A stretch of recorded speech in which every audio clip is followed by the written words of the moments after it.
Well, growing allegations of voter suppression are emerging in the hard-fought race for governor in Georgia. Polls show the contest between Republican Brian Kemp, who is Secretary of State, and Democrat Stacey Abrams is basically a dead heat. Civil rights groups are suing Kemp for putting more than 53,000 voter registration applications on hold, mostly from minority voters. And Monday, dozens of black senior citizens southeast of Atlanta were ordered off a bus bound for the polls for early voting.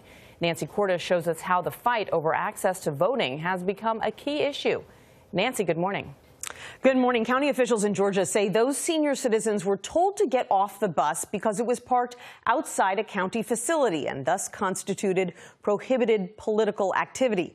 Activists called it an intimidation tactic in a razor-tight race that's been consumed by a fight over voting rights.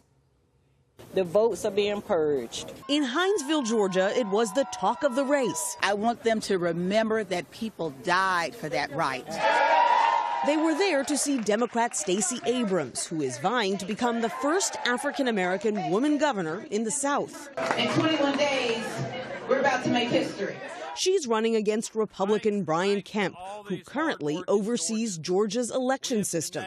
Abrams has accused him of dropping more than 1 million voters from the rolls since 2012 and closing polling places in African-American communities. He is someone who's been tilting the playing field in his direction and in the direction of his party. The biggest controversy surrounds the state's new exact match law that put the registrations of 53,000 voters, most of them African-Americans, on hold because of discrepancies in the way their names are spelled in state databases. Marsha Appling Nunes got tripped up by a missing letter. It was unnecessary that I had to go through so many hoops to be here right now, finally, as a registered voter. On Fox News, Kemp called the issue a smokescreen. Those folks that are on the pending list, all they have to do is go to the polls, show their photo ID, and they can vote. He says he's just enforcing the law and that if you want to vote, your name should be recorded accurately.